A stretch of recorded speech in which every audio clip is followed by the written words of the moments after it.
On their home field in green with the Navy shorts, Navy numbers. Florida State in the garnet on the road, ready to go. Keep up what has been a pretty incredible stretch for the defending national champs. 20 straight unbeaten coming into this one. Notre Dame will start off with the ball, playing that three back. Hudson, Gattino, Klinke across the back three.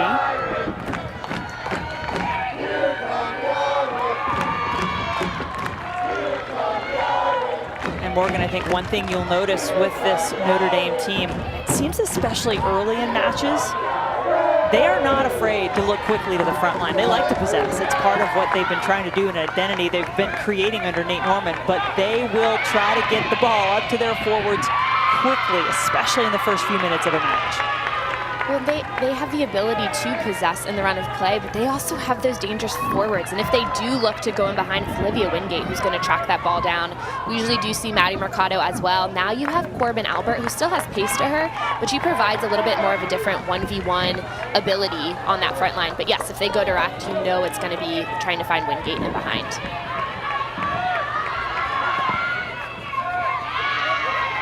It's a back four for Florida State, very different for the Seminoles than the group that was back there for the national championship last year. That's where they had a lot of turnover.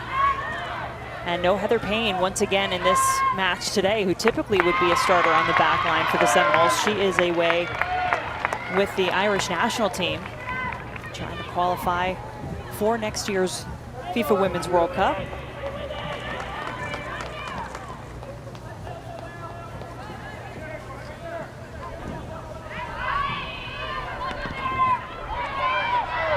Great clearance, allows Notre Dame to keep it in possession, but not now. They're back on it, into the box. The Irish take the shot, but not on target. Jen, this matchup is really interesting to me because it almost becomes a chess match in certain areas of the field. And you have Florida State's 4-3-3, Notre Dame's 3-5-2. That's a lot of players in the middle of the field because both teams are playing with three more central players. So you have six all in that mix. All are so capable of creating in that area. So I think this really becomes who can find the midfield pockets. Can Notre Dame use their wide players and really create that width? And also, can Florida State find their wide wingers? They can be a little bit higher up the field. Can they get that space and also get those outside backs involved to join? Just got to look there at Mia Justice in goal for Florida State. We wondered if we would see a change. Brian Penske's been alternating as starting goalkeepers. Christina Roque had a career performance. The win against Virginia, incredible that they got the shutout. She made 10 saves in the win. Good looking ball across, and there is Justice to come out and intercept it. Sophomore out of Lakewood, Ohio. Member of the US U20 team at the World Cup earlier this year. Interception for the Irish.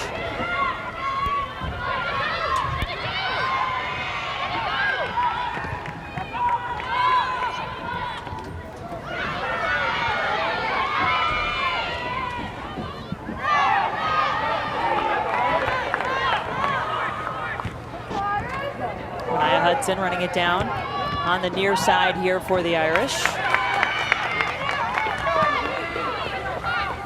Senior out of Greece, New York, will take the throw.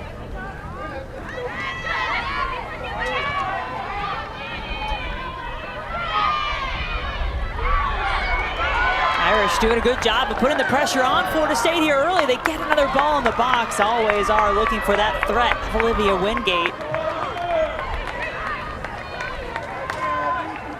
And that's Notre Dame looking to win that ball and pick it off in transition and send in Wingate. At that point, there's not too much space in behind that back line, so Justice is able to just come collect it. But you can see Notre Dame pressing pretty high, trying to force Florida State to turn that ball over. That is certainly part of what this team is known for. Talked to Virginia head coach Steve Swanson, whose team lost to Notre Dame earlier this year. And he said, Notre Dame, they came at us. They were not afraid to be direct and pressed us, and we just didn't adjust well. That wound up being a 1-0 victory for the Irish. Huge one. as Virginia ranked number 2, as they are right now at the time. Little pressure forces the turnover. And Corbin Albert and the Irish in the box and in the goal! What a tremendous start for Notre Dame on their home field this afternoon.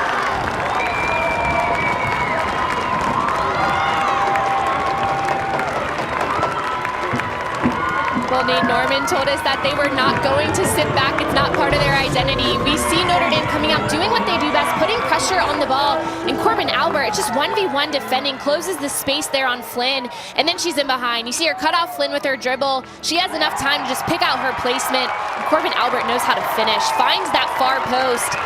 She had so much time by the time she got in, right around the 6th, and just buries that one onto the right post. 5th goal of the season for Corbin Albert. And I don't know, I think Nate Norman's gonna have a hard time taking her off that front line now, Morgan, the way she's scoring at the brace, as you mentioned, against NC State on Thursday night. And now giving the Irish a lead, and they've been good when they've gotten a lead, 6-0 in those situations on the season.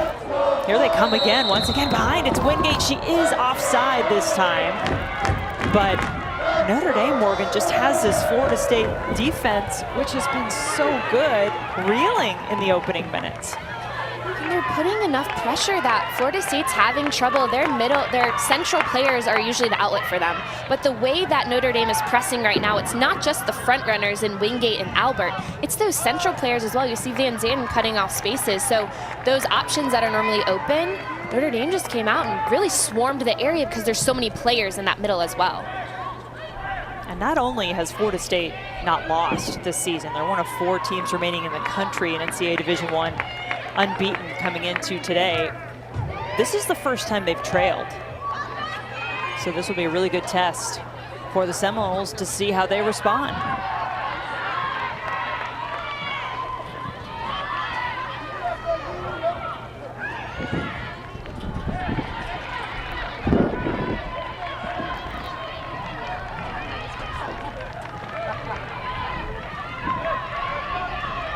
Florida State trying to get a little rhythm to the match. They just can't keep the ball. It's been such great pressure from the Irish, and they've won it a few times. They've forced turnovers and obviously created some offense out of it.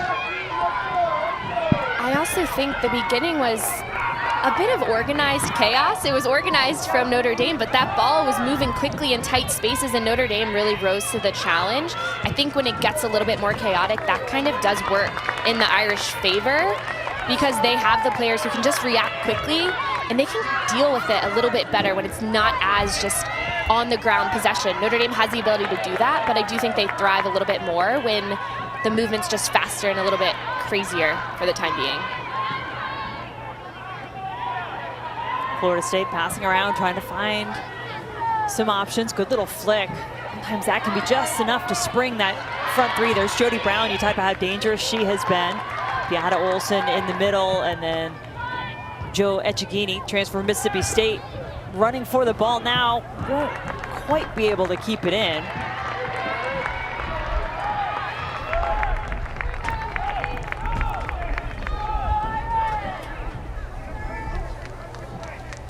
Kenzie Wood in goal for the Irish. Nate Norman, head coach, his 5th year. Has to love this start, and already his team has picked up really what would be the first signature win under his direction when they beat 2nd-ranked Virginia 1-0. That was on September 22nd. Now an opportunity to do something they've never done before, which is to beat 2 top 3 teams in the same time in the same regular season. They've done it in the postseason, and in fact, that just happened to be the time they won national championship. It was back in 2010. Jenna Neiswanger got a little control of the ball, got it up to Olson.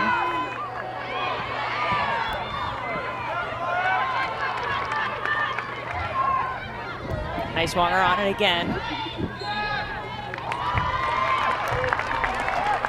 Certainly a little frustration for the Seminoles, and that's to Notre Dame's credit in the way that they've come out attacking in this match.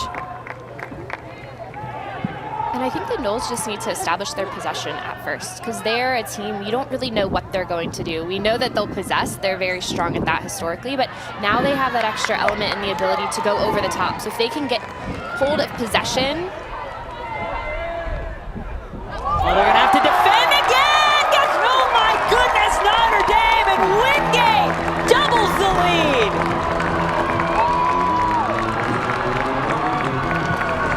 This is as many goals as Florida State has conceded in this 8-game winning streak that they're on. And it's all Wingate. She gets that ball on her foot and she is dribbling with pace.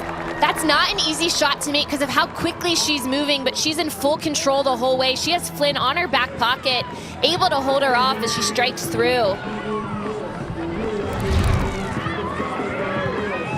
Notre Dame absolutely making a statement here in the first 10 minutes of this match. Albert in the 5th minute, Wingate in the 10th for her 8th goal of the season. And in the opening 10 minutes, not even, Notre Dame has scored as many goals in the run of play as Florida State had allowed all season coming into this match. Notre Dame has picked off these balls and they have forced the Florida State back line to run at their own goal. So you also have to think Florida State defended a lot of their game against UVA and did a fantastic job, but it was team defending. And these 2 goals so far, they haven't been completely organized because it's happened so quickly and more of a transition. Seminoles will make their way up the field. Sophia Wynn, number 16, they're right back. Trying to get the ball into the middle.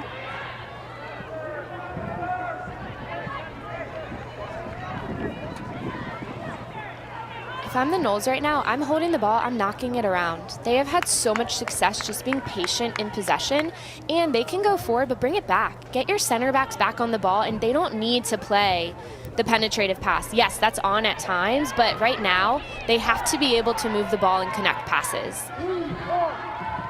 See Wynn, once again, got it back from Neiswanger. That is one of the strengths for sure of this Florida State team. Lauren Flynn, not afraid to come up from the back as well. She was fouled on the play. Lenny Matriano will now concede this free kick for Florida State.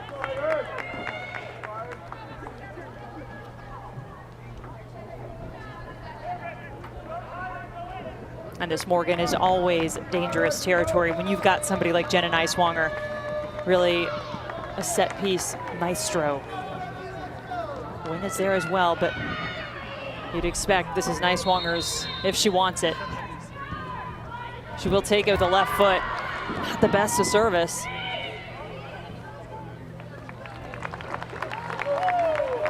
And the Irish get off easy.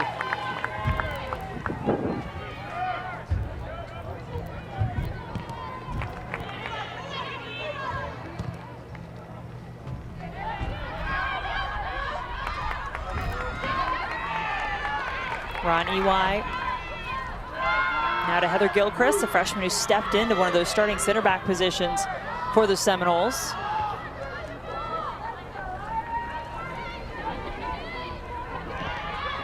A little more Claire Robbins, I would think. She just had it for a moment, number 26 for Florida State. Such a calming force, so good at connecting.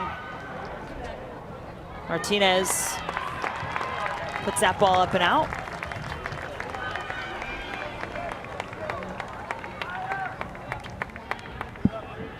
And Brian Penske, new head coach for the Seminoles this season, taking over from Mark Krikorian after Krikorian left after 17 years and 3 national championships. Penske, the 2021 SEC Coach of the Year at Tennessee. You see who's standing right next to him right there?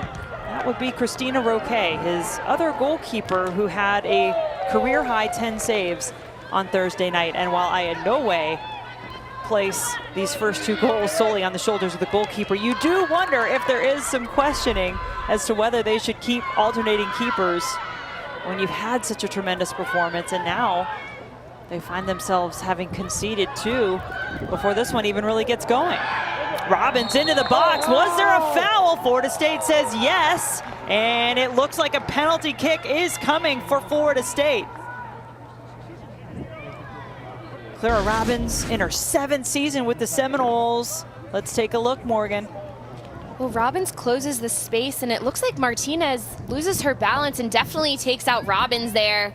She gets behind her, does not get her shoulder on the inside. I think that's the right call. These are moments that players defensively, you have to be a little bit smarter just at where you're running at that player. Where are you pushing them off the ball? If you're a little bit behind, never works out well. So Jenna Neiswanger with an opportunity now to take the penalty, get Florida State on the board. Seminoles 3 for 3 in penalty kick opportunities this season. Neiswanger already has 1.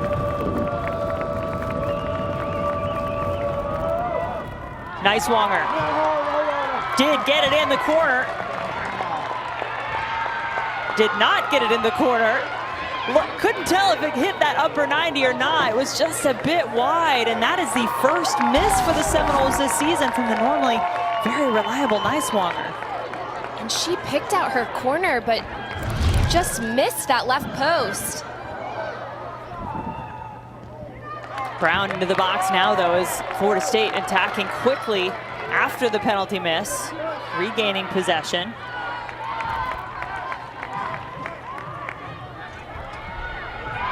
Jen, these are the moments that are so important for Florida State to regroup here. They did not expect to give up an early goal, especially not 2 of them. Usually set pieces, PKs, Neiswanger is right on top of that, so that didn't go their way. How can they regroup here? How can they possess, hold on to that ball, kind of lull the Irish to sleep a little bit? That's what Florida State's so good at. And then from there, they can send in their players. Is it a little bit more direct, or is it playing that ball in on the ground? They've had some runs, some opportunities. Also remember, Notre Dame's playing with just 3 on that back line. Can they continue to get width from those outside backs getting forward? But this is really a key moment, these next couple minutes for Florida State. Can they just regroup and gain some of that confidence again? I think they're a little bit off right now. Now Florida State, one of the top teams in the country, offensively and defensively coming in, but under some pressure again from the Irish. Good team defending this time.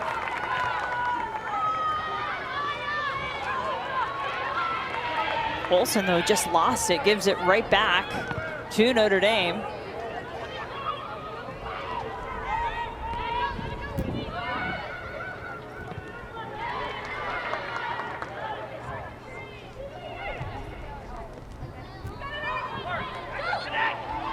Echegini just kept her pace going forward, eventually got back into the path of the ball. Neiswanger. Olsen, dribbler on the ground. And an easy grab for Mackenzie Wood. Echegini dropped so deep to really become the playmaker in that sequence, because it was a miscue in the middle and the ball was just kind of floating, a 50-50 ball, and Echegini's the one who came back to then build forward with it. And I don't know if it's a communication that's off or just Florida State doesn't seem to be on the same page, because normally I see those midfield interchanges so clean. But right now there's just been a few more 50-50 balls than we tend to see from them. I think that's a great point, that they do seem not quite as in sync as the Seminoles typically are.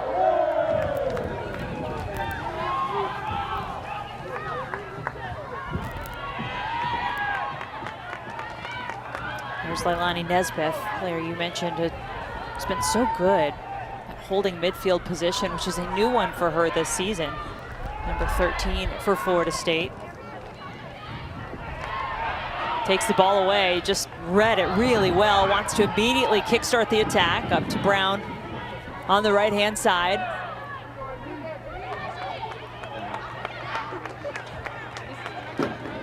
Neiswanger.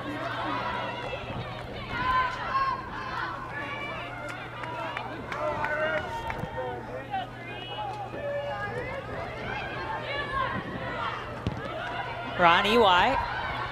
Good ball on the ground for Olsen.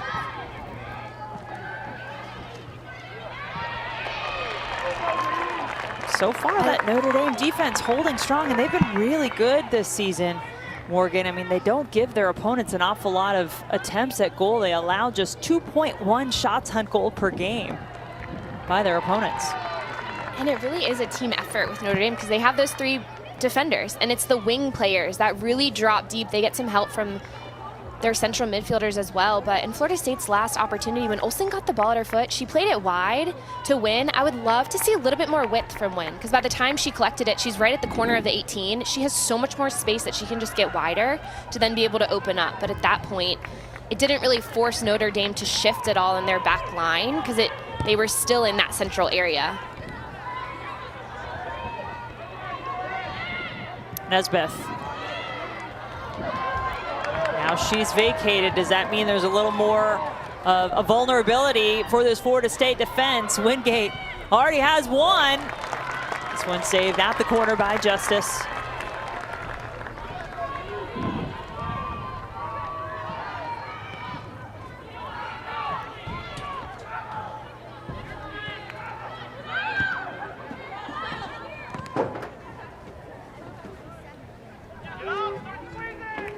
Florida State wanting to stay atop the ACC, the only team left in the conference with an unbeaten record coming into today. But Notre Dame, how important a match is this for them? I mean, they already have a tremendous RPI, top 3 in the country in RPI, already have a win against number 2 Virginia.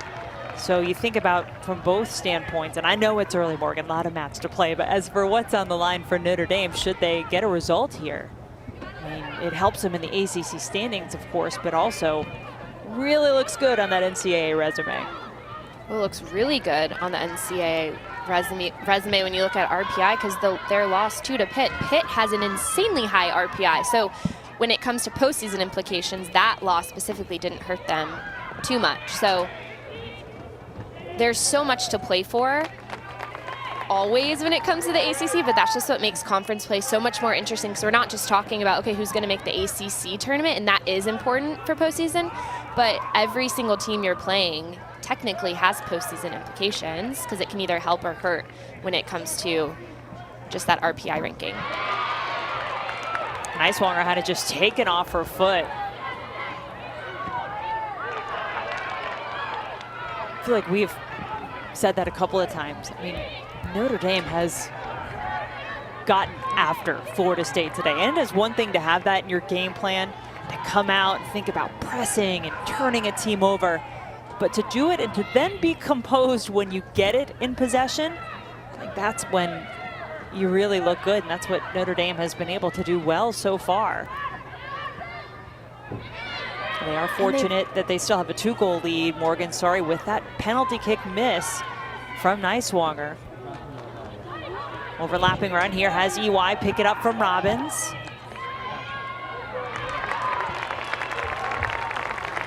Something I've been impressed with too is not just the ability to close spaces from Notre Dame. They wanted to make the field small on the defensive side. That was a goal of theirs, but more of the 1v1, just individual defending, the way that they're closing space. They've picked off a few balls from Florida State's foot. That's not easy. It's easier to close lines than it is to actually step in and win. Brown in the box for Florida State. Couldn't get it past Wood, so Florida State has forced the Irish defense and goalkeeper to work a little more than maybe they have. Already 2 shots on goal for Florida State, which, as I just told you, is about what Notre Dame averages allowing their opponents to earn in a match.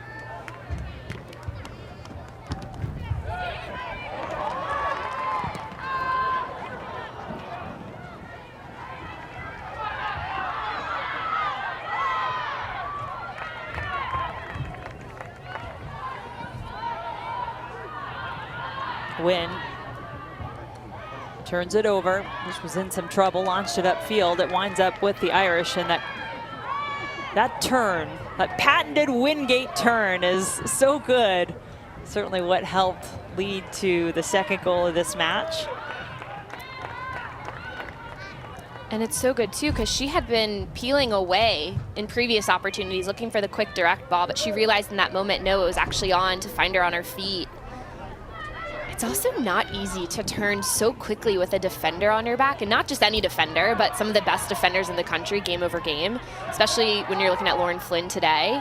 But Wingate just makes it look so easy. She does, smooth and with pace. Dangerous combo. Ball in the box, Olsen still there, just had to get it under the crossbar and couldn't. Seminoles, though, picking up a little life here. Well, they're creating more opportunities, and Olsen fights so hard for that ball in the box. It's a good one over the top. It finds Gattino stepping forward. Wood comes out, but you see Olsen staying with it. That's hard, though, because that ball's bouncing up. So, yes, she has to get on top of it, but all she could really get is just her foot underneath.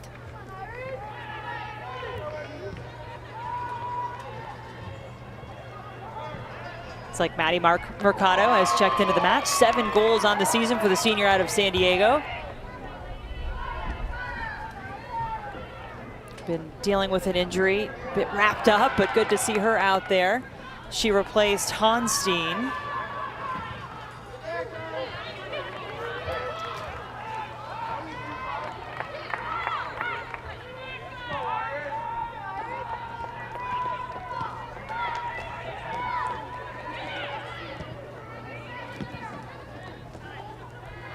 So far, so good for this Notre Dame team, ranked number 17 in the country.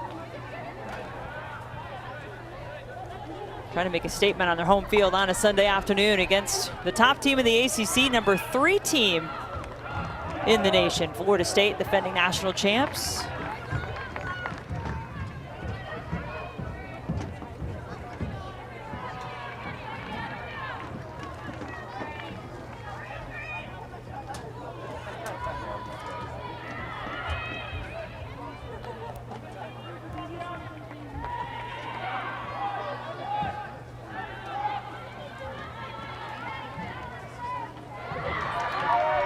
Wingate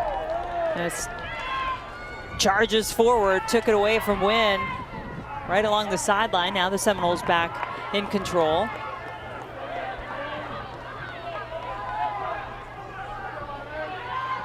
The Noles have found that pocket in between the front line. They have to be able to break that first line from the Irish, and then they have a little bit more time on the ball. But it's Wingate putting that initial pressure, and they're having trouble just getting past her specifically. But once they did get around her, she's pretty high up with Mercado and Albert around the same line. So if that can be beaten, there is more space for those midfielders for the Noles. Notre Dame ready to make another substitution.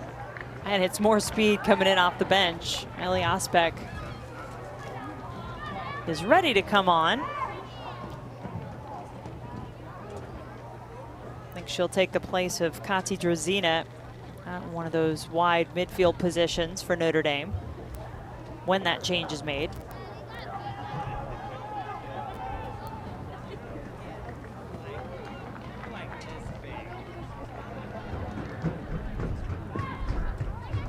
Entering the pit for the Irish, number 5, Ellie Osbeck. In for number 15, Kati Drozina. So Osbeck is now on the field. A couple of changes, Osbeck and Mercado. Notre Dame showing a little depth. This is Mercado. Really good options. Mercado typically a starter. Osbeck's been great coming off the bench.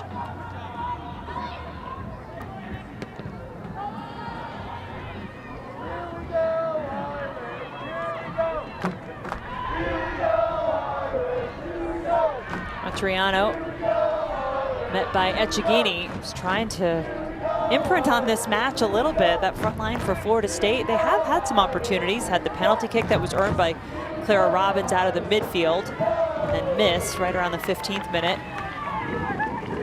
Had the open net that Olsen just couldn't quite bring the ball down to put away. So there have been some chances for Florida State.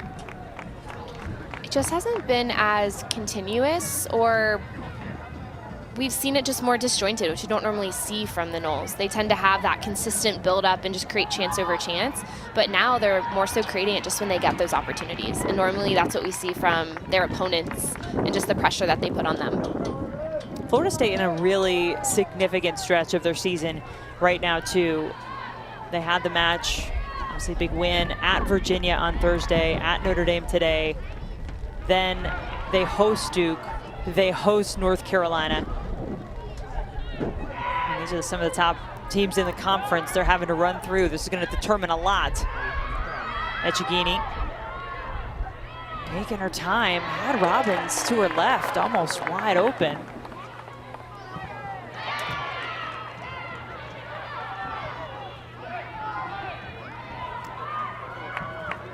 And Jen, part of me is wondering how much of Thursday night did that take out of the Noles, maybe? Because they're at UVA, really difficult game there, defended and worked really hard for a vast majority of the game, had to stay on the road.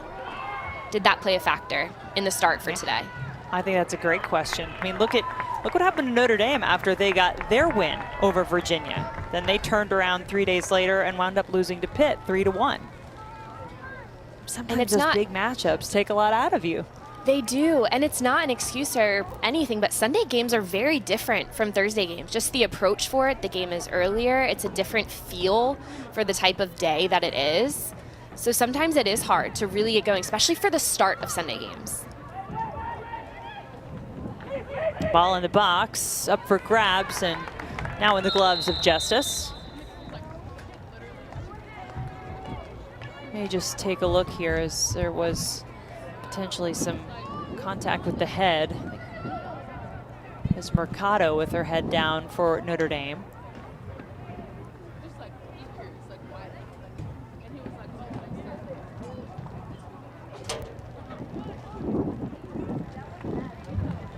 Maddie Mercado.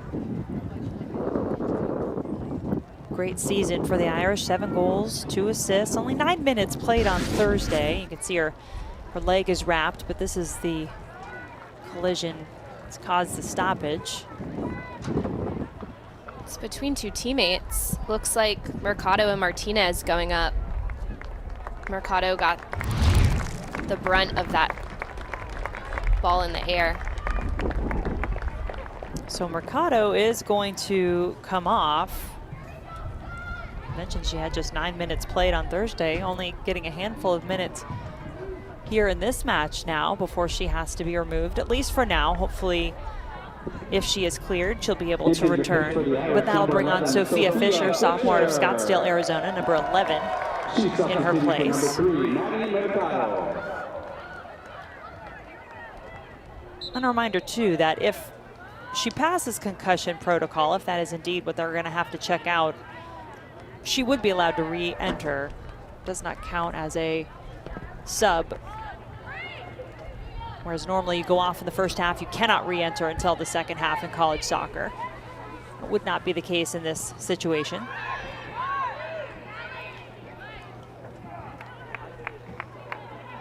And Jen, I was wondering with bringing in Sophia Fisher, if that would put Corbin Albert back onto that front line, but it looks like we still have Albert in the midfield. And Sophia Fisher, it is more of just a 1-for-1 replacement. Nice to have that versatility in a player like Corbin Albert who can be dangerous wherever she is on the field.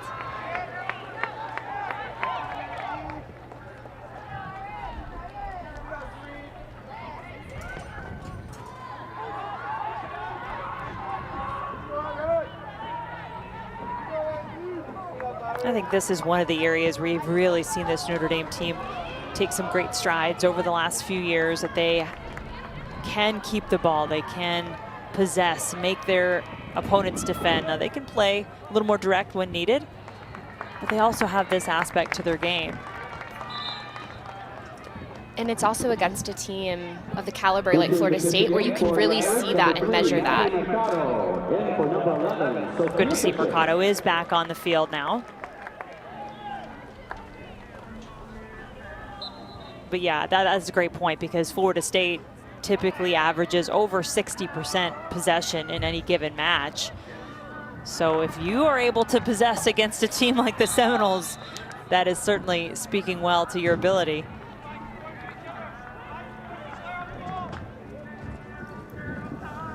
Entering for the Seminoles, number 0, Olivia Garcia. Looks like Olivia Garcia, number 0, just came onto the field to replace Brown for Florida State. Garcia, freshman out of Las Vegas.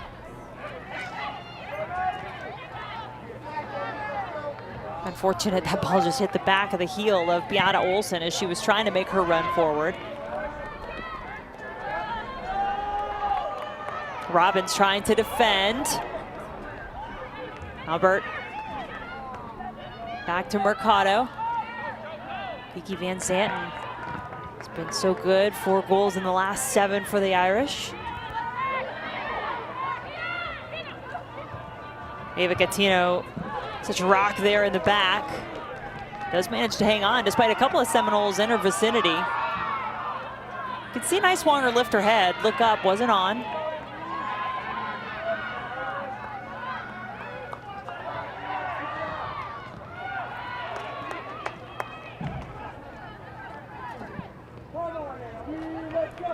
Wingate trying to sneak behind in that space.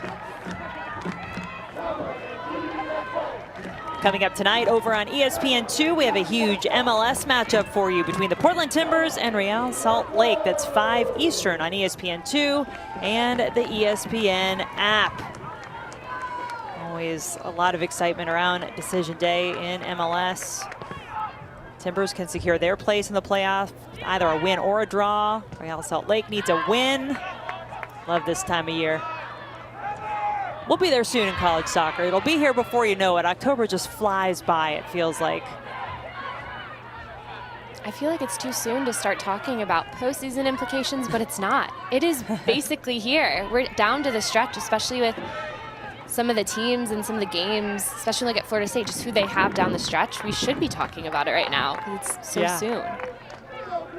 Top 6 teams in the ACC make it to the ACC tournament. Now, typically this league gets a few teams even beyond those 6 that make the tournament who will go to the NCAA tournament just because of rankings, RPI, quality of the league. We'll talk more about that at halftime. Give you a look at a couple other teams that Morgan has her eye on as well.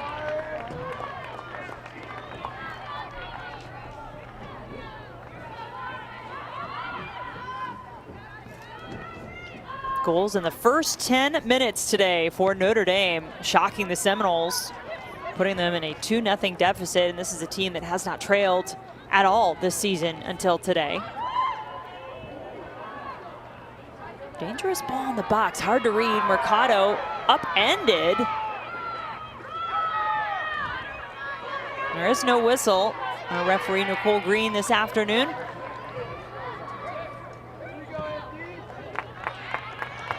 Irish win it back. Will look to switch sides to the far side of the field. Leah Klinke has been really impressive too. A freshman of Houston, Texas on that back 3.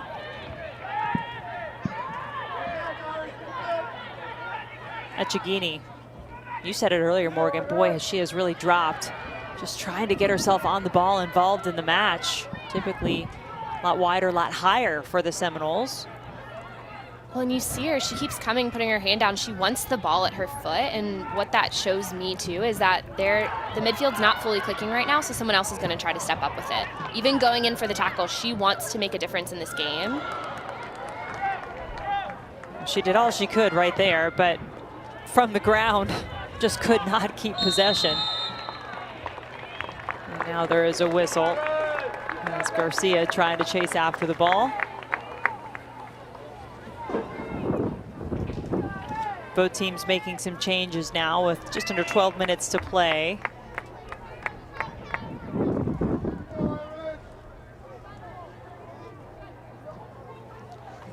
Jen, Those changes ready at the midfield. Sorry, Morgan. This is one of the first times in a long time that I don't think I've seen Florida State clean. They always are so clean and just technical with their passes, the weight of the passes, the first touch. Those little things are getting away from them today. And it just highlights how important that is just in the game to be able to have a clean first touch and then play, because it's not falling for them, so they don't have their build-up. And they're going then to 50-50 balls, and Notre Dame has the edge in wanting to win those right now. They have a little bit more fire. They came out ready. Any 50-50 ball, they know it is theirs. So by not being clean, Florida State's just giving up those opportunities that they do have. And maybe some changes off the bench can help. You never know. Maria Alagoa has played for Portugal internationally. Number 18, she comes in along with Caitlin Zippe, number 15. It's like Emma Bissell also coming onto the field. Katie Coyle making her way in for Martinez for the Irish. In that wide right position in the midfield. Caitlin Zippe. Number 18, Maria Alagoa. Number 17, Emma Bissell. And both of these teams certainly feel like they have the depth to be able to go to their bench and not only maintain the level that may be on the field, but potentially pick it up. Wingate on the move. Timed it well. One-on-one in the box, lays it off, and that's where the help comes in for Florida State. Still the shot is taken and saved at the near post by Justice. It's a good final save from Justice. But the way that Wingate is playing, she is pulling Nesbitt so deep into that back line, but it's a second ball. Mercado's just on top of it. She connects well, has power behind it. I'm not sure if it was fully on frame, but Justice did a good job to cover.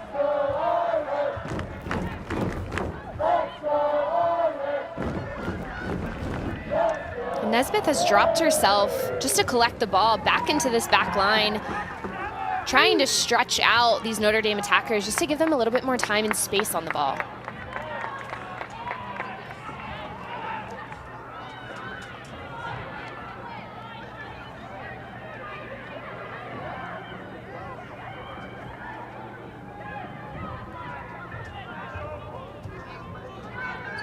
Robbins, the only member of this Florida State team to be a part of each of their last 2 NCAA championships. COVID year and some redshirt years. This is her 7th year as a Seminole.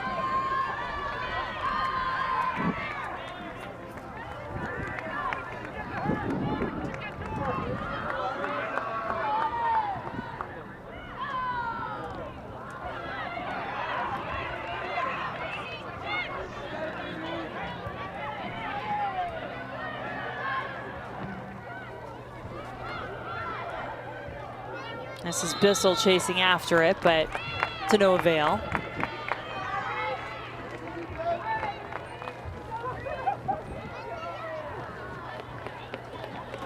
Emma Bissell, a sophomore out of the United Kingdom. Quite a performance a few days ago. Speaking of United Kingdom and England, England-USA match was something else.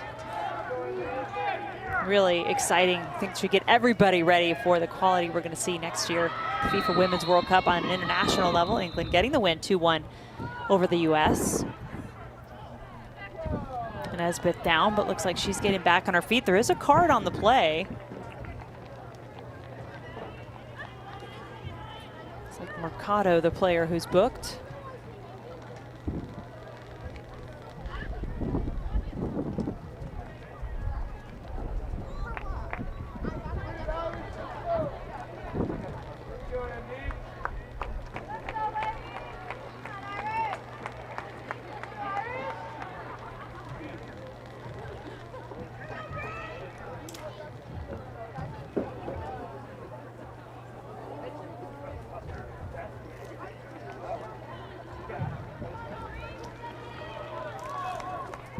So everybody will try to gather themselves a little bit. Get ready for this free kick by the Seminoles.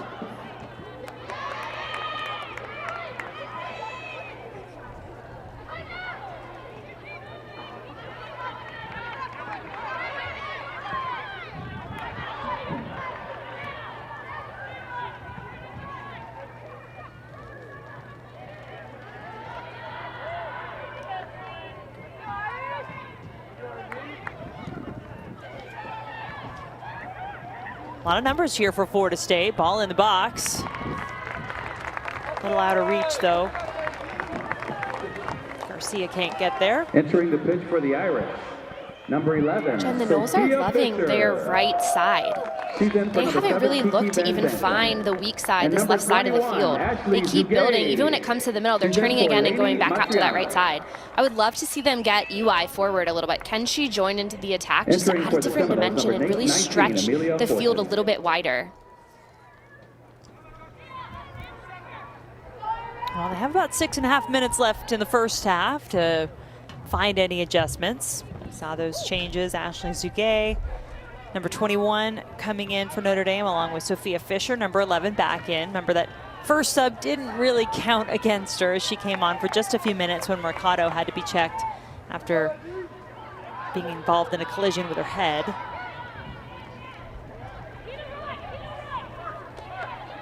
A lot of different personnel out here right now for Florida State too. They do earn another free kick. Set pieces, certainly the Seminoles have proven they can be dangerous. They've scored off 2 free kicks, 4 corner kicks on the season. And take nothing away from Notre Dame, because they've came out and played fantastic in this first 40+ minutes. But they have to be a little bit smarter defensively. They cannot continue to give up these set pieces. They're lucky that Nijwanger is not the one on these balls. So they have to be a little bit cleaner and not just give up fouls, because that's really just giving Florida State opportunities. Still an opportunity here in the box of Florida State, right in front of the goal, although there is a whistle, so that will call the play dead, offside against the Seminoles. And it was Nesbeth who got the ball back on her foot and just sent this one in. It's not a bad ball over the top. As that one bounces around, Florida State couldn't get it to go, called offside.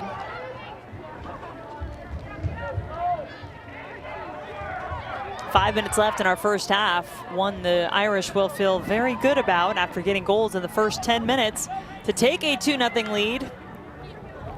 Looking for a little more here. The chip not enough to beat Justice.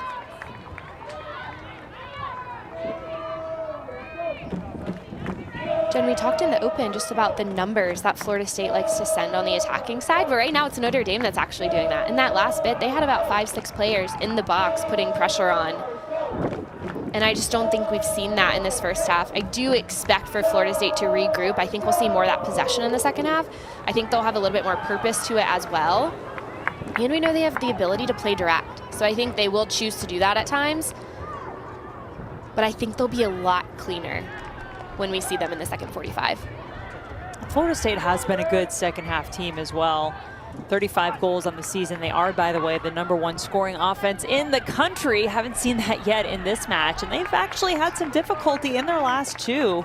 Just 1-0 victories, both at Miami and then at Virginia in their last 2 matches. But we know the potential of that attack is certainly there. And I think over 2/3 of their goals have come in the second half this season. And when you look at those last 2 games too, Miami, they scored on a PK. UVA, they scored in the first minute. So that's a whole nother 89 minutes in that UVA game that they didn't score. And then Miami, in the run of play, they didn't score for 90 minutes. It took a PK. So yeah, I do think they're having a little bit of trouble scoring, but obviously before that, they didn't at all. A couple of 5-0, 6-0 games. So it's obviously a team that can change that at any point, so you have to be aware. But right now, I do think they're struggling a little bit. Yeah, 5 straight matches is that stretch you're referring to, Morgan, with at least 5 goals for Florida State. That's what helped them up to that #1 ranking in the country in terms of offensive output.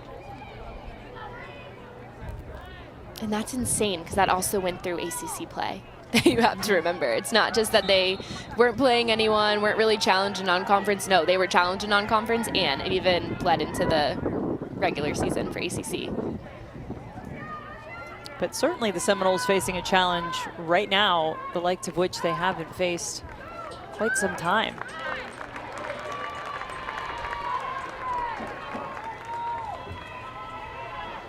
Question is, how will they respond? I'm really curious to see how this team comes out in the second half after getting an opportunity to regroup, chat with their head coach, Brian Pensky.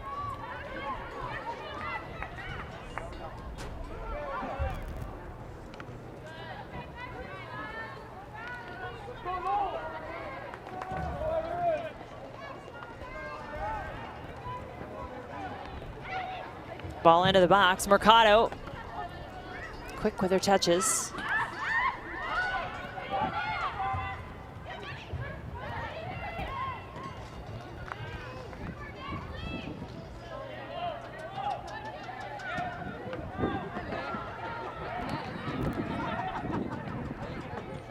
Wynn having her hands full defensively, gets a little bit of help.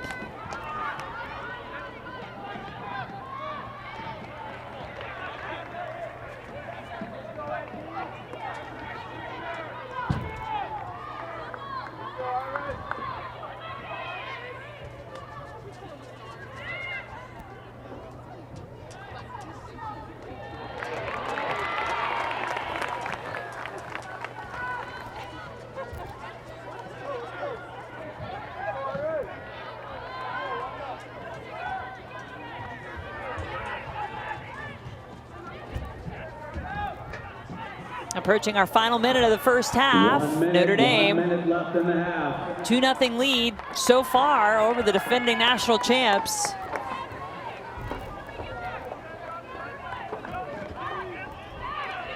Jen, that's one of the first times we've seen Florida State play the ball back to their goalkeeper. Usually in the run of play, they'll play it back just to stretch the field out. That's really one of the first times and one of the longer spells of possession that we've seen from them. Now getting an outside back involved, that's what they were missing this whole half. Better look here for the Seminoles. Into the box, a couple of touches, still a chance. Spot on though, Morgan. It does lead that possession, that play wide with the outside back to a good opportunity. And they can be more 10, patient, but 9, it's still moving 8, quickly. 7, And I think if they can 6, continue that in the second half, they'll have more success. 4, 3, 2, Right now, the team feeling the success so far is 17th ranked Notre Dame, 2-0 our score. Very impressive first half. Hosting number 3 Florida State, not only hosting, but beating 2-0 our score after the first half. Ready to go in half number 2. Jen Hildreth, former Virginia Tech Hokie Morgan Bowen, and the Irish. We'll see how they do, if they can hang on, continue that high level of play, or what type of a response the Seminoles will have, having never trailed this season before this match. Florida State in Garnet starting off with the ball here from Alumni Stadium in South Bend. Well, Jen, right off the bat, Florida State already has a much more expansive shape. Their center backs were at the corners of the 18. Their outside backs are up towards midfield. We did not see that really at all in the first half, maybe 1 or 2 times. So they're really opening up the space, providing more pockets too for Leilani Nesbitt to get on the ball. You can look at that space right there. You can see it in the midfield if they can get it there. That's one of the things Notre Dame has done very well, is they've applied enough pressure to make life difficult, to find that first ball, to bypass the pressure if you're Florida State.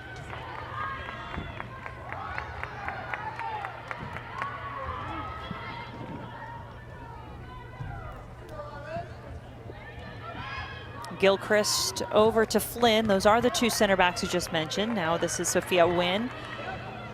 Freshman, couple of freshmen on this back line for the Seminoles.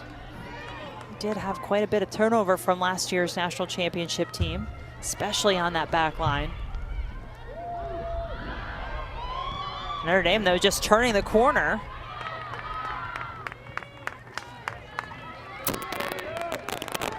Druzina got on that ball easily and just made that look so simple, going end line and getting the corner. But something you said, Jen, is so true, that we saw the shape from Florida State, but can they actually get the ball to the midfield? You don't normally, when there's some pressure and just one player stepping forward like Notre Dame is starting with, it's pretty simple to play around them, but the Noles are having some trouble playing around that initial player who's putting that first line of pressure on.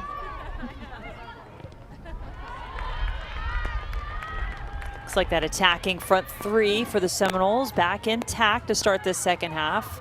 Joe Echigini, number 6, Beata Olson, number 9 in the middle, and then Jody Brown, number 10. On the right of that front 3. That foul by Clara Robbins, not in a good place on the field, as this is going to set up the Irish for a pretty dangerous free kick opportunity. And it's in an area where I expect to see Corbin Albert on this ball. If she wants to put one on frame, she could. I do expect her to whip it in. And Notre Dame has runners. But you also have to keep an eye on that right side. If they wanted, they could play it. Looks like it's Nesbitt closing off the space, so there can't be a short ball. Corbin Albert pretty dangerous in these types of situations. Scored off a free kick at St. Louis earlier this season. Puts it in the box, headed a couple of times. Well, headed once, and then it was Gattino. Van Zanten into the area. Here's Druzina. Could not keep it in. But another good, dangerous opportunity created by the Irish. And it's created off the ball just kind of bouncing around and not really being in anyone's possession. When it comes to the 50-50s, Notre Dame so far has completely taken advantage of those, and they have won I would say most of them. So that's an area that Florida State, if they can be a little bit cleaner and not give up the 50-50s, or they have to match that energy and match the pressure that Notre Dame's bringing to that. Could be tough Sunday on the road. But you wonder, too, if that was part of the conversation Brian Penske had with his team. And just needing to show a little more want to, winning some of those 50-50 balls. Good job there by the defense, just holding off Olivia Wingate, who scored her 8th goal of the season in the 10th minute of this match. And Jen, I've said this before, but Florida State's going to get their opponent's best game every single time. So they unfortunately cannot have an off game because they are always going to get their opponent's best, no matter if it's a Sunday, a Thursday, any other day, night, day game. Opponents will always be ready to play Florida State because they want to match up against them. They're defending national champions, but also 3rd in the country, or just historically such a strong program. They want to see how they can match up. So when things aren't going the way that the Noles would want them, they do have to be able to quickly adjust to that, because right now Notre Dame is just continuing on what they did in that first half. They had success. They don't have to change anything because it worked for them so far.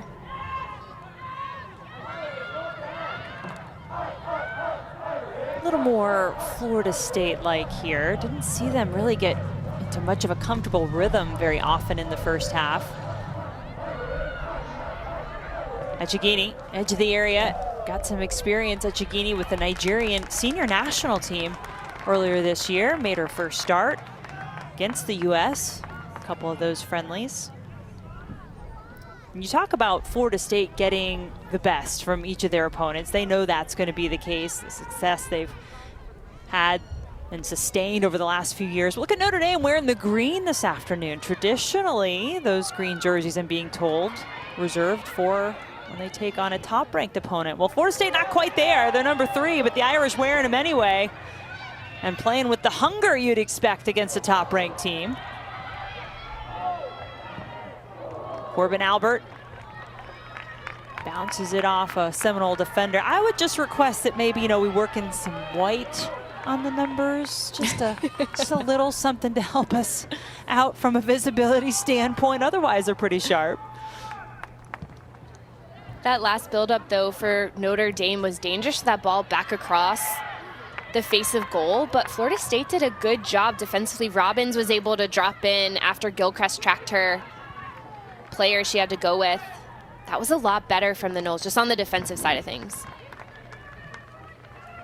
Ball bounces out. It'll be a goal kick. Was realizing at halftime, looking through the stats, no corner kicks for either of these teams in the first half. And Notre Dame in particular leads the ACC. The average over 7.5 corner kicks a game. That ranks 7th in the country.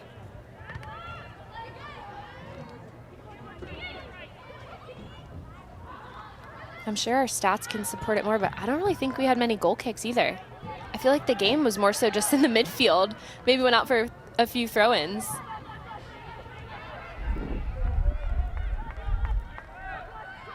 Ronnie Y working with Echegini on the far side of the field for the Seminoles. Kenzie Wood, grad transfer out of Northwestern, where she was a 4-year starter. She's been sharing some time in the goal throughout this season with Ashley Naylor. But it's predominantly been Wood who's been the starter in ACC play. Started all but that Pitt match, which is a 3-1 loss for the Irish.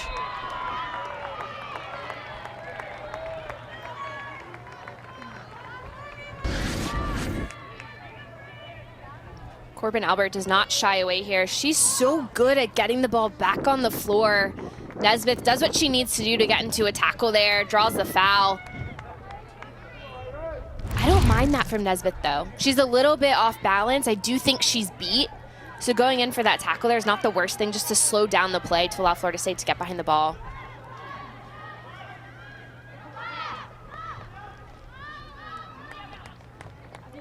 Well, not quite the fireworks we had in the first 10 minutes of the first match as compared to what we're seeing here in the first 10 minutes of the second half, but that's good news if you're a Seminole fan. Still, though, Corbin Albert and this Irish attack continuing to look dangerous.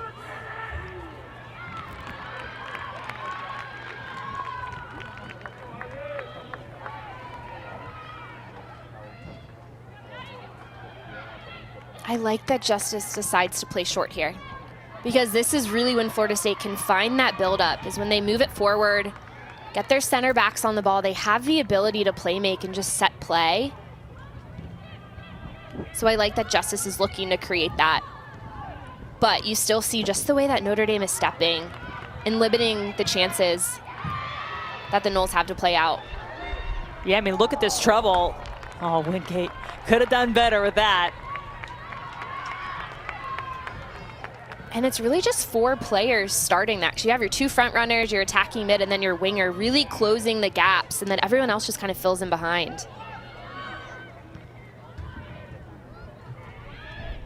See Lauren Flynn winning it, a junior. Really the only experienced member of that Florida State back line.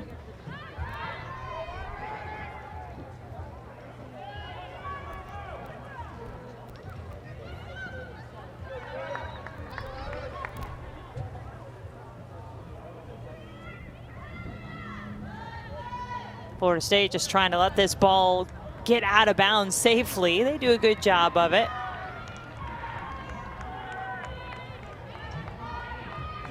And you know, Morgan, one player we wondered if we might see for this match, it would have made for a great storyline. Christina Lynch, the grad transfer from Florida State, part of that national championship winning team a year ago. Not quite ready. She's been dealing with an ankle injury to make her return. In fact, she was a part of both of the NCAA championships. Didn't play in 2018 in the championship game, but was there. And now the Irish taking the shot. Didn't get the opportunity to come back and face her former team, but that is someone else waiting in the wings who can help an already potent Notre Dame attack. And that's crazy to think about, because they just have so many pieces they can continue to put on the field. Obviously, once Lynch is healthy, she will add a different dimension. But that's what's wild. When you look at Florida State, too, they don't have a big team, but they do have a deep team. They don't have the biggest roster, but it's a team where they have so much depth. And when you look at Notre Dame, especially on their attacking side, they can bring in so many players from the bench who can just add a different element to the game. Or if you look at Ellie Osbeck, when she comes in, not much changes because she's still going to use her speed on that wing. So some players who play like some of the starters do, but then other players who bring something different. So this last play, there was a yellow card issued.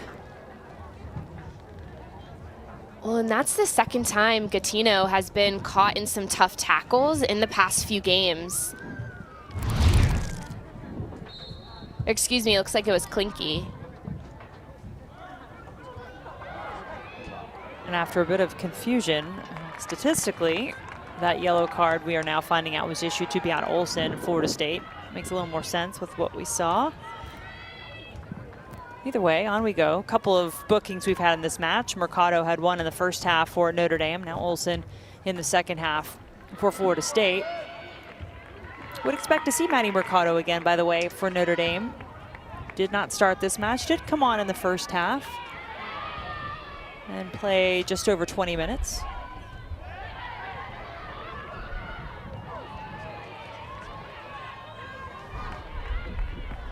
It's really well done from Lainey Matriano, just to slow the game down. Turnover. Seminoles on the attack. Olson tripped up, and this will be a free kick for Florida State. And maybe, yep, that is another card. This one against the Irish. Well, Beata Olson just picked this ball up. She has her head down, does enough just to get a touch around Matriano. It's a late tackle, definitely a card. But that was really well done from Olson, doing the work defensively to then win that ball and go quickly forward.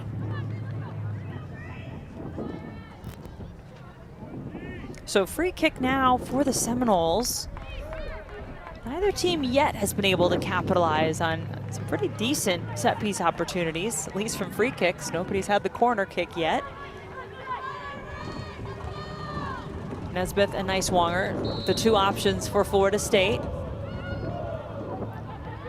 Nicewanger is going to bring in another one. Ron Ewide eventually served the ball into the box. EY continuing forward, and I do believe this will be corner kick number 1 of the match for either team. EY wasn't able to beat the first defender with either one of those opportunities, but it still worked out well for them because Niswanger's on the ball once again. And Florida State can create so many opportunities. It's not just the first one that comes in. You have to keep an eye on the second ball as well. Niswanger 2 assists from corner kicks on the season. So scored directly off one. Good flick. Achigini got it through traffic, but Wood makes the save. Achigini was quick to get on just the bounce because that ball had a little flick, but there wasn't much time for her to get that shot off.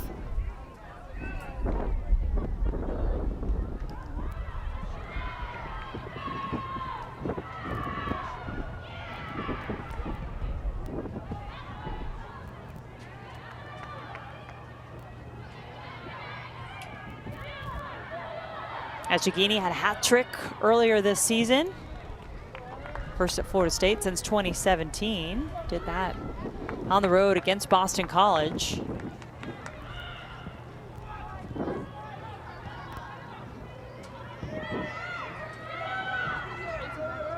Florida State being shut out at the moment did have a penalty kick attempt that they missed. Their first miss of the season from the penalty spot in the first half.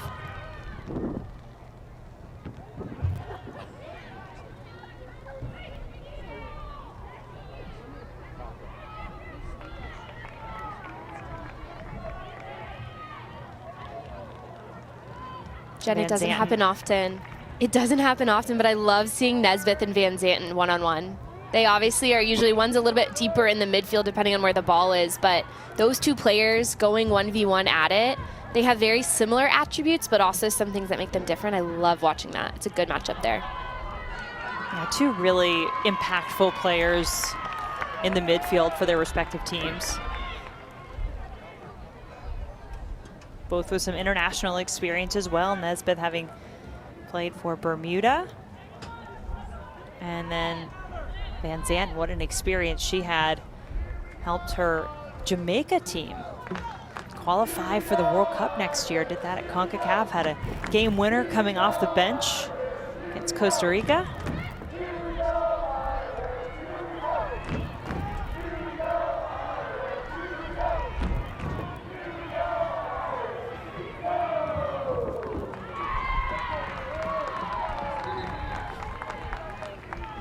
So about 15 minutes into the second half, no additional scoring so far. And here comes Maddie Mercado back into the match, replaces Hanstein. Certainly Mercado, much more of an offensive attacking player. Typically do see her up top for the Irish. We'll see if there is a shift again to bring Albert a little lower.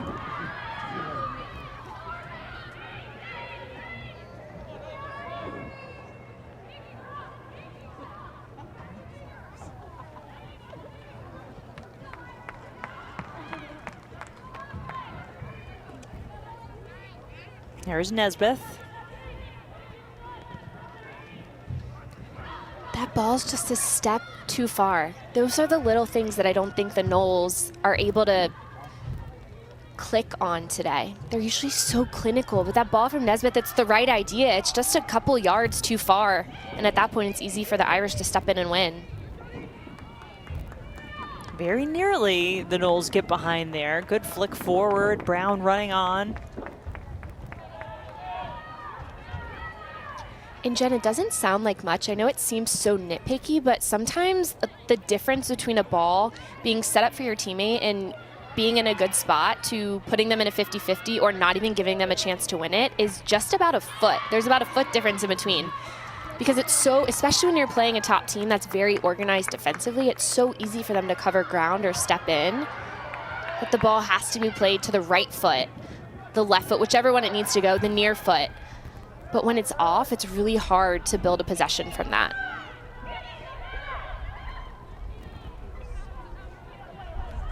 And I think there's another good example. I mean, Niswanger was a player who could have been played if that ball by the Seminoles had been played a little more precisely.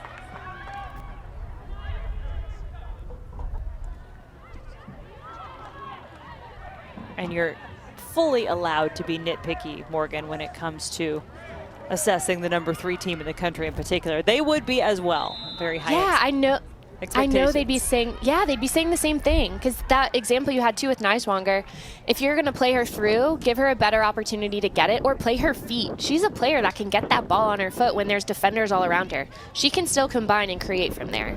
But instead, it's put in an area where it's giving Notre Dame just an easy opportunity to come through and win. Clara Robbins, the player down on the ground, captain for the Seminole team, a 2-time ACC tournament MVP.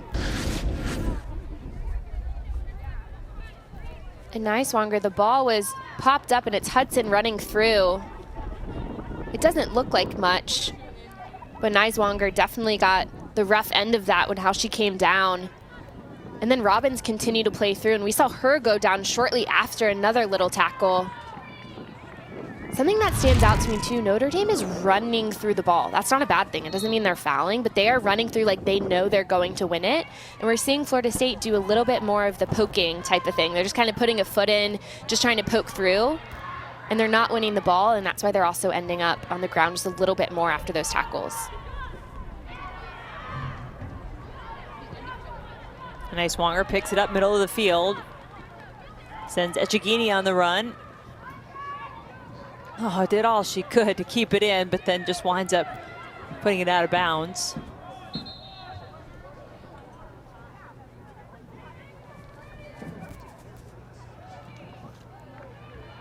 Oni Echegini, but her full name Jennifer Oni Echegini, so she prefers to go by Joe. As the Seminoles will make a couple more changes. Robbins will come off, Sepay coming on in her place. And then we see Ellie Osbeck again coming back into the match. She replaces Drazina. You were asking Morgan specifically about that wide attacking position for the Irish, and I think Norman really so pleased with not only the quality that he's gotten from the 4 players who basically come in and play those roles for his team, but the variety that each of them bring. Yeah, and he also talked a lot about how they allow Notre Dame to play how they want to, especially with those 3 defenders, because there's a lot of work done from the weak side winger to tuck in and join that back line and really support there. So he expects a lot from his wingers. They have to join in the attack, and they have the ability to hold on to the ball and create. And you look at the service that they get when those players are wide, but there's also a lot expected of them on the defensive side. So true 2-way players who have to do the work on both sides. And I was asking him too, who tends to get the most, if you track it, who kind of gets the most mileage in the game? I would expect it to be one of the wingers, just with how they play. And he did say that Brie Martinez tends to rack up a lot of that distance during the game. Yeah, so Martinez, Drazina, the 2 that start as Mercado, little shaken up as she gets back to her feet. So there are those 2 wide wingers to start, 15-16, Drazina and Martinez. And then Osbeck, who's in now, and Coyle, the 2 that come on. And after that collision, we will have another free kick, which means Corbin Albert time.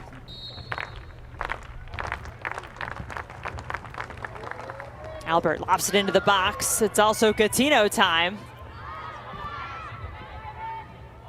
Always such a great target. The center back, Ava Gatino.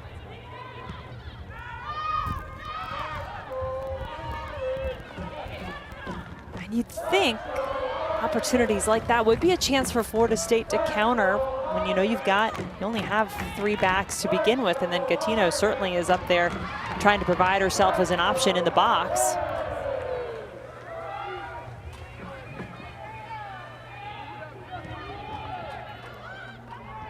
Plenty of time for Nesbeth.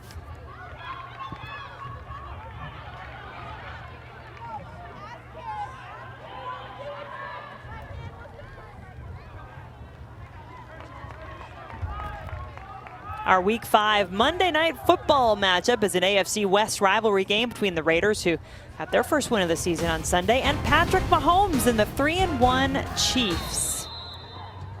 That is 8 Eastern, 5 Pacific on ESPN, ESPN Deportes, and the ESPN app. Coverage begins with Monday Night Countdown at 6. And all of a sudden, Morgan, it feels like this one has gotten really choppy. Well, and it's choppy in the fouls, but also there hasn't really been a clear run of play for either team because we're having to keep stopping with the whistles. And I don't really know who that benefits more, because I think Florida State, we would think it wouldn't benefit them because they'd want to just be in possession. But since they're struggling with that a little bit today, I think it's fine for them. I don't really think it affects them too much. Nice swanger. It bounces down for Brown outside the box.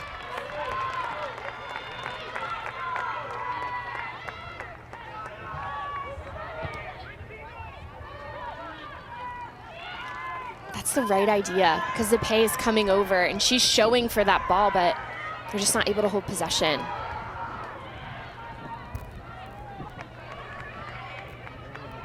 Mercado found some space out wide.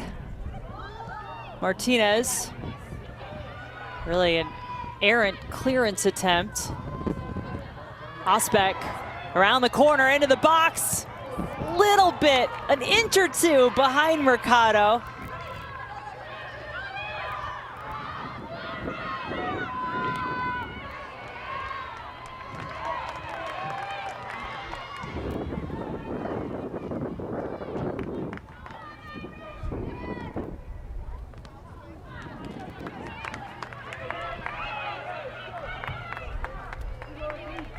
You know, Morgan, we were talking at halftime, just looking around the ACC, 7 teams ranked, Notre Dame, of course, one of those, but not in what I have historically referred to as the Big Four in this conference. Those 4 teams that are typically in the top 10 nationally. They're contending for ACC and national championships. That would be Florida State, one of those, of course, Virginia, North Carolina, Duke.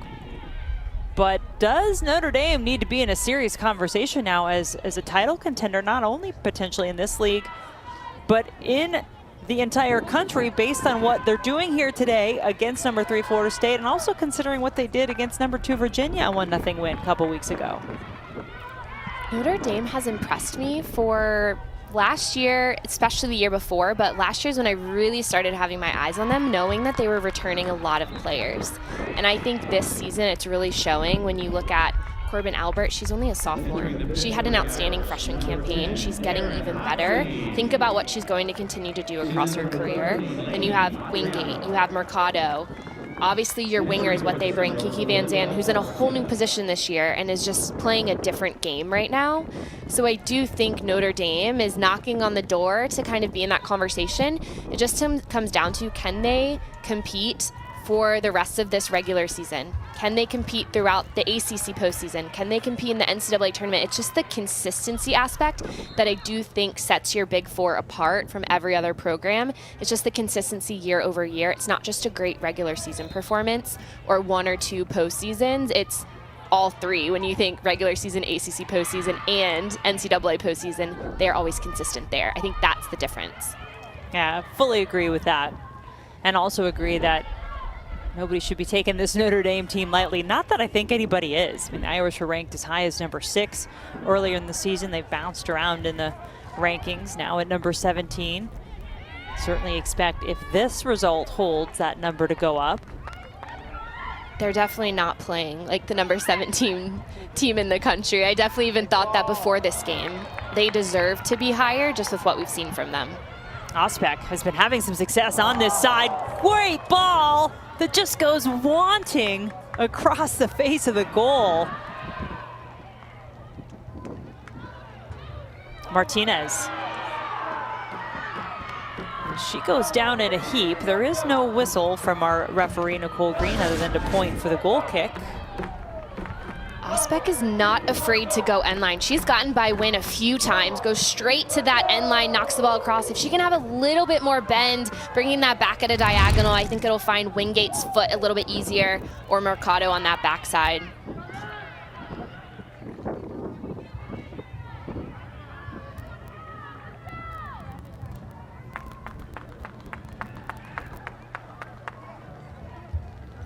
The Irish at home for this one. And then they head on the road for their next 3, at Louisville, at Virginia Tech, at Wake Forest. They'll wind up back here on their home field for the regular season finale against Duke on October 27th. So the Irish taking care of business when they need to, especially they've been so good at home. I mean, last year didn't have a loss on their home field until the postseason.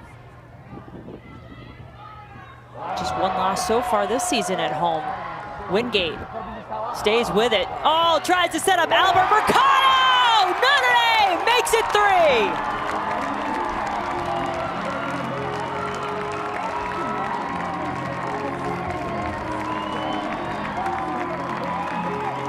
Notre Dame has so many options when this ball comes through. It's Wingate doing the work. She draws her defenders, brings that ball out at an angle, and she has the option of Albert, doesn't need her, then finds Mercado, who's just waiting for that ball to come to her. All she needs is a touch. She finds the corner. That is well done because it misses the first option with Albert. Then it finds its way, and Mercado has way too much time and space. Right around the penalty mark, nails this one home. Welcome back to a healthy Maddie Mercado, who was limited, just 9 minutes played against NC State, didn't start the last 2 matches, including today, but now she tacks on her 8th goal of the season. But boy, those wingers have been so instrumental and impactful, whether it's been Osbeck on this side, it was Wingate, who can obviously stay central or cause trouble going out wide with her speed. And the Irish now lead it 3-0 over a Florida State team that had only conceded 4 goals total in their first 11 matches coming into today. Well, and Jen, I think the difference maker is that Notre Dame has exposed some of those Florida State players and forced them to go 1v1 and be special 1v1. And as a defender, you have to be special on the defensive side, not on the attacking. In the way that Notre Dame has played this game, they have forced those defenders to be playmakers, but they've cut off all the safe options around them. So they've really forced those defenders to be special in their defensive third while there's so much pressure coming to them. So credit the Irish and the plan that they had, making this field small, making those defenders really play and find their teammates. It has not been easy.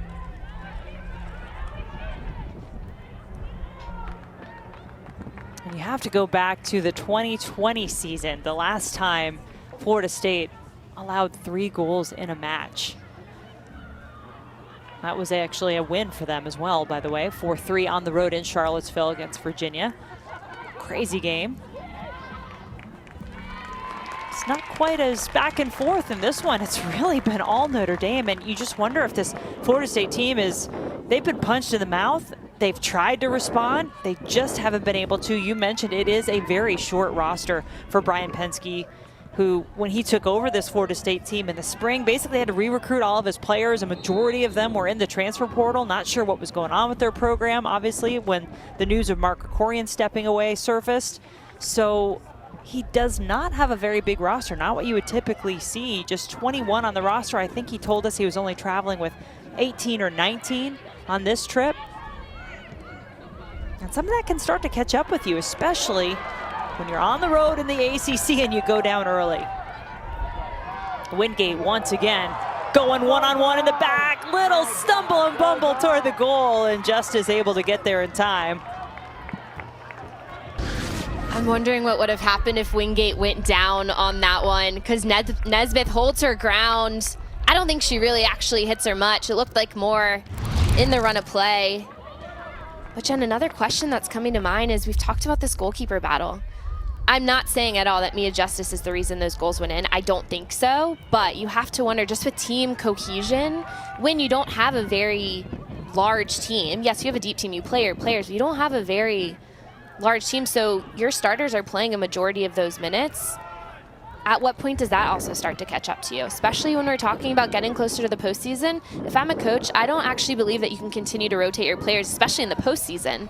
It's fine in the regular season, but you have to have a point where you stop that and you have a starting goalkeeper that you're going with. Yeah, that's one of those great but difficult problems to have. Yeah.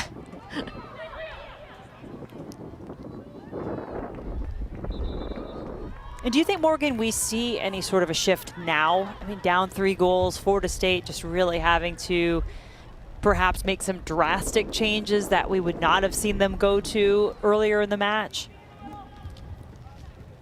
I think we'll see the normal substitutes coming in. I do expect them to maybe play a little bit more direct, because that wouldn't be completely out of the ordinary for Florida State. We've seen them do that, and that's the new dimension that they have. So I would expect them maybe to try that a little bit more.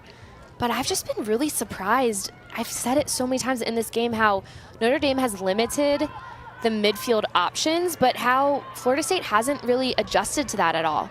Lauren Flynn is very good on the ball. Brian Penske told us he sees a little bit of Emily Madrill in her, the way that she can get forward and play make, but she's been forced to play make so deep in her own half with not many options.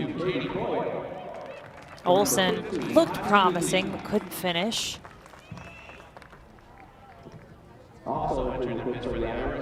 And a lot of changes right now for Florida State. Or maybe Brian Penske is trying to either light a little bit of a fire on some of his starters or give him a rest, give him a talking to, then let him come back into the match. We'll see.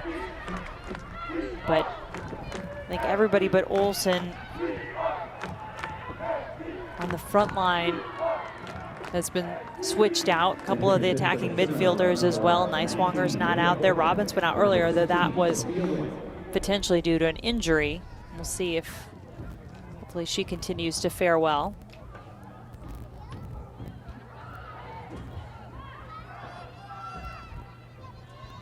Gilchrist just puts it out of bounds. It'll be a throw for the Irish.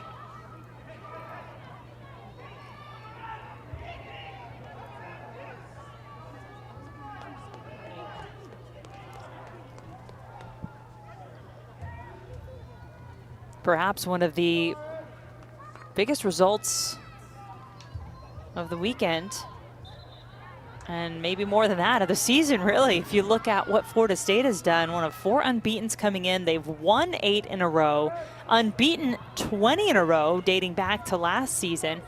Their last win coming in October of 2021 against Duke in the regular season. Last loss, excuse me. So they've been on quite a roll despite a lot of the changes.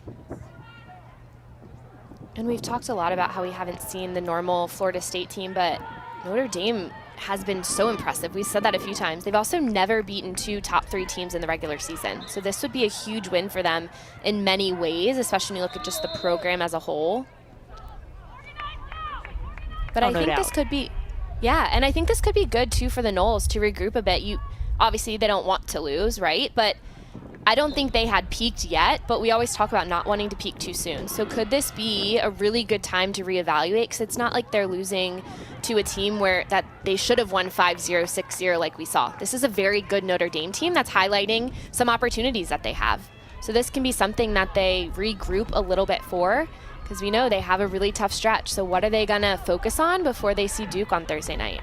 Yeah, there is not a lot of time to get things straightened out, that's for sure. Duke and North Carolina, the next 2 opponents for Florida State. We'll have those in our ACC Network Thursday night primetime matchups the next 2 weeks coming up. Ball in the box, just a little bit wide. Amelia Horton coming off the bench and getting up into the attack. I like that she kept that on her foot too, because a lot of times we've seen, only a few times actually, that the outside back's gotten forward for Florida State, but usually we do see that ball just knocked in as a cross. But I like the fact that Horton knew where she was and could let that one go.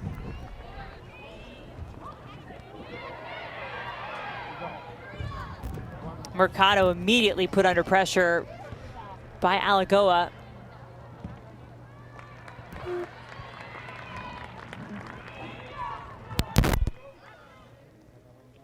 Just seems like, Morgan, that Notre Dame has had their way, and they've kept Florida State from having their way, whether it's been trying to have a rhythm and build possession, whether it's been looking for that ball to be a little more direct. It just hasn't been there. They haven't allowed it. Well, Notre Dame has adjusted better. Irish on the turnover, trying to make something of it. Jen, I mentioned earlier that I think when it's a little bit chaotic, that might work better for the Irish, but also the reason I'm saying that is they have some players who are so quick at changing direction. Olivia Wingate is one of them. If a ball's played through and it's not perfectly in the run that she's going, in a dime, she can just turn and adapt to that, where more so we see in the build-up with Florida State, their runs are going, and if it's not there, their players already committed to that run, and they're having a little bit more trouble just adjusting to that. So I think that's another reason why The Irish, they came out prepared. They knew what they needed to do, but they've just been able to adapt to what the game has brought.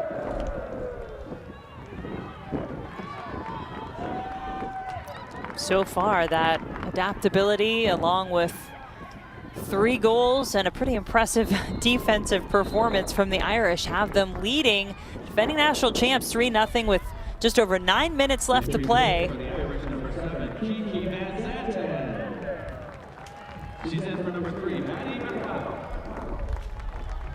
Kiki Van Zanten comes back into the match. Mentioned she has 4 goals in her last 7 matches, including a goal in each of the last 2 for Notre Dame. She's really started to thrive in a bit of a different role she's being asked to play this season for the Irish.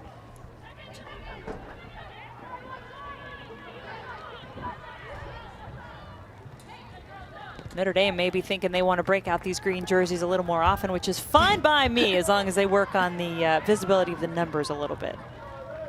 But so far, they must be liking how they're feeling in this match. Albert got the scoring started in this one in the 5th minute. A little bit of fancy footwork. That actually hits off the post and stays in bounds. Might have tapped out. I don't know. Let's see. Entering the pitch for the Seminoles. Corbin Albert is so dangerous on the dribble. She just gets by Alagoa, continues on with her run. And it's the way that she's leaning away. She's still able to step through, but you see her weight is taking her further towards the left, lets it go with her left foot, and hits the side of that post. Oh, darn that side netting. It gets me every time. Tough to tell. She made that closer, I think, than what we thought it would be.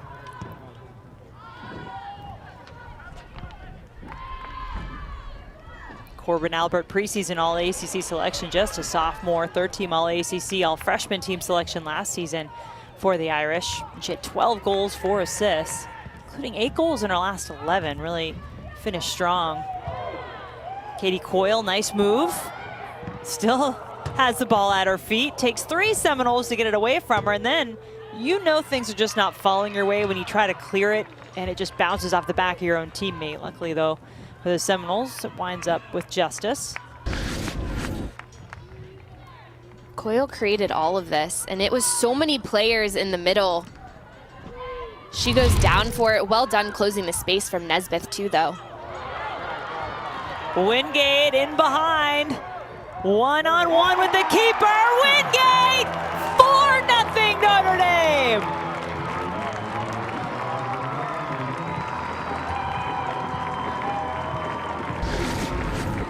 Wingate with her 2nd goal of the game. It's a nice ball from Fisher. She just splits it through the center back. Wingate peels off of her. And I do not think Olivia Wingate misses when this ball is right around the top of the 6 on the corner. She has the angle. It's a fantastic ball in from Fisher. She's in behind. Well done from Olivia Wingate. A full performance from her. We saw her create out wide. She pops inside. It's the roll around Flynn, and she's able to get in behind. 2 goals and an assist for Olivia Wingate on a very impressive afternoon, and what looks to be a statement win brewing for Notre Dame. Now, Echegini gets one of the best looks of the match for Florida State, but Mackenzie Wood does her job. Echegini has not been fed the ball every single time, but I see her working to get on that ball. We saw her drop into the midfield earlier, and this was just a quick one as it went forward, looking to get on the end, but Wood did a nice job for Notre Dame.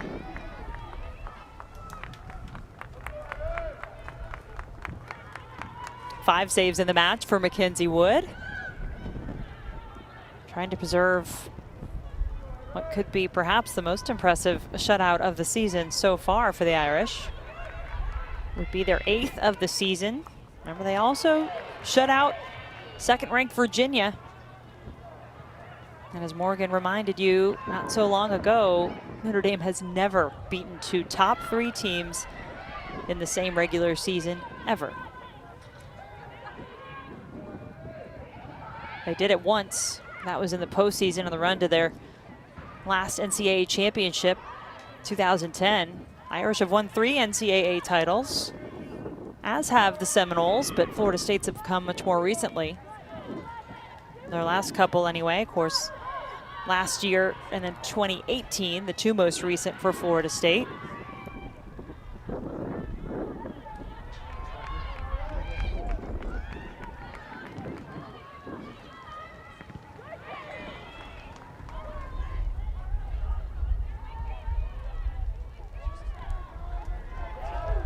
Wingate held it up, took her time, got herself free. Now here she is again. Wingate looking for a hat trick. It's saved. My goodness.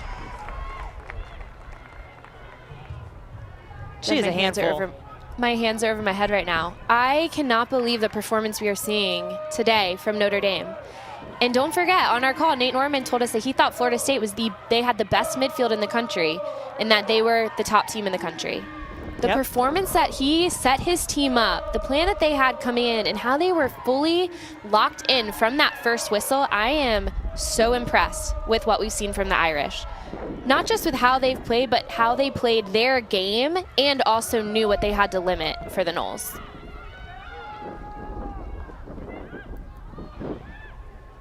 Oh, Garcia lost her headband. She got it back on, but maybe threw her off a little bit.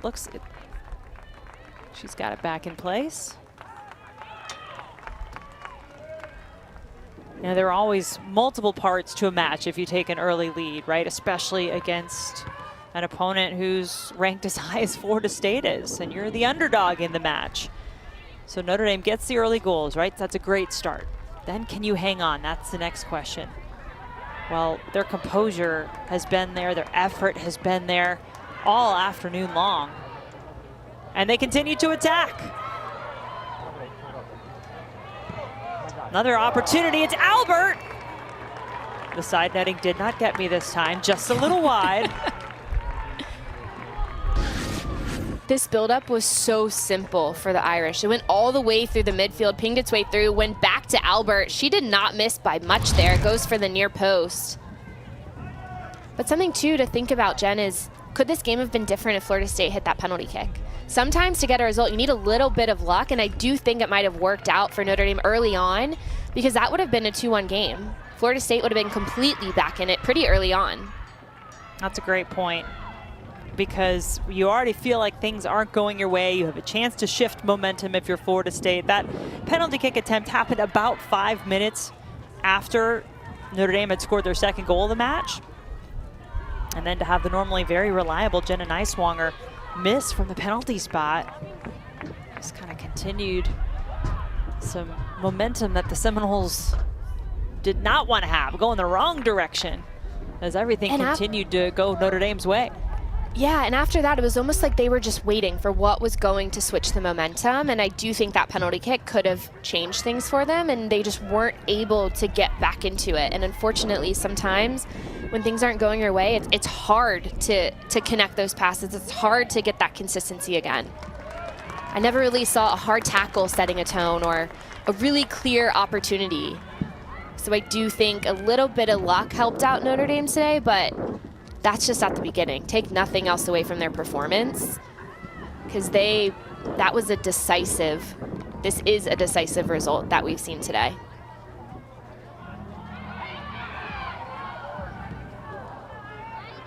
More soccer coming your way next. SEC action with Texas A&M and Ole Miss.